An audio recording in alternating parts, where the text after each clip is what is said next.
I just want to say a couple of things about the breaking news about people being cancelled financially, as if that's a new thing. And in particular, this now pertains to the free speech union or club or group or whatever they call themselves, matters not, run by Toby Young and a number of others. And firstly, and most importantly, it is absolutely not a pleasurable thing. It is not better when it happens to someone else. There is no satisfaction at all in watching it happen to someone else. As far as I'm concerned, everybody who is vaguely on the side of people trying to open things up is all good. And I support them all the way, even when that hasn't been reciprocated. Number two, this whole financial cancellation thing is of course nothing new at all. My PayPal was taken years ago when Trump tweeted me for the second time. When he tweeted me for the second time, the next day I lost my PayPal. And that's a consequence of my actions of being as vocal as I am in the field that I am, and I had to suck it up. What's the most interesting about all of this is the concept of self-preservation. And that's really what's at the heart of this. It isn't about cancel culture or free speech or someone losing this or that or the other. It's self-preservation. And that's actually what's in play here.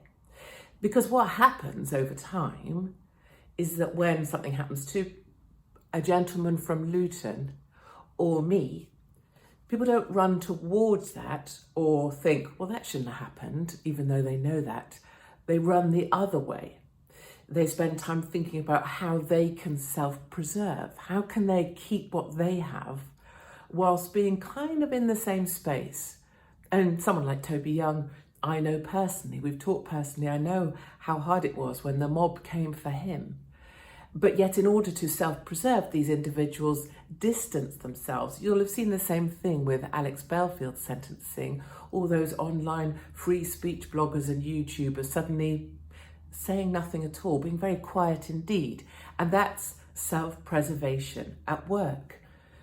And then what happens is there's this sort of notion of free speech that happens. So, GB News has Toby Young on and they talk vociferously about how we need to keep speech free. All the while, those boys both knowing that they would self-preserve at any cost. They would throw others over or under the bus or over the edge of the boat, whichever transport you're on, in order to self-preserve. And on GB News, they're operating in a very strict and rarefied legal framework. You can say this but not this. You can go here but not there.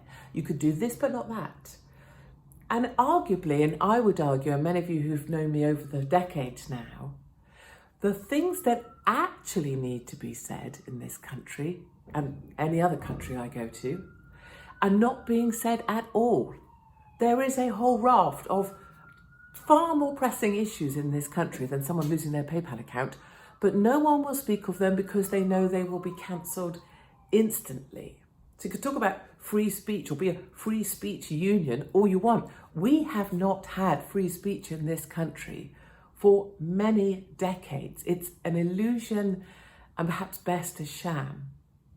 And I think finally the thing I wanted to end on, and the reason I remain endlessly optimistic and endlessly positive, has nothing to do with Toby Young or boys on GB News waving their willies. It has absolutely to do with ordinary people who operate outside of the media, people who do not look to see how many likes or retweets they got or views they got. Those people are already lost because they only care for themselves. The people, and the reason I remain optimistic, if I could say those words, are people like the NHS 100,000. 100,000 plus, there were so many more. Doctors and nurses who were told, we're going to take your jobs. We're going to take the thing that you love. We're going to take the thing that you trained all your life for, spent 8 years in university and college for, gave up days and nights sleep for, worried and cried with patients for. We're going to take it away from you because you won't comply. And those 100,000 plus walked up, not just into the line of fire, they walked right up to the machine guns. 2 days to go. and they were still walking forwards towards the thing that wanted to slay them down. But you know, for once in my recent memory, they didn't try and self-preserve, not at all. They were willing to walk all the way through into the last bullet. And because of that, because they didn't self-preserve, but they actually worked together and they held their line. And I went up and down the UK, standing in town squares, just telling them how much I bloody loved them for doing that and how amazing I thought they were, because I've never seen anything like it. And with 2 days to go, with them doing their HR meetings, rows at home, husbands, wives telling them why don't they just comply, they managed to get the government to do an almighty U-turn, because the government saw those people could not be broken. And so really, that's why I'm so positive and optimistic. That's why I'm endlessly upbeat. And that's why I take no pleasure with seeing small boys in the media be punished in the way I was a long time ago. Because the great people and the people who are going to make a stand and help save us aren't in the media at all. They're ordinary men and women who are passionate about the things they love, about their family or their jobs or working hard or wanting their neighbours to be all right. And they're the ones that I stand with. And when we work together, we will not be beaten.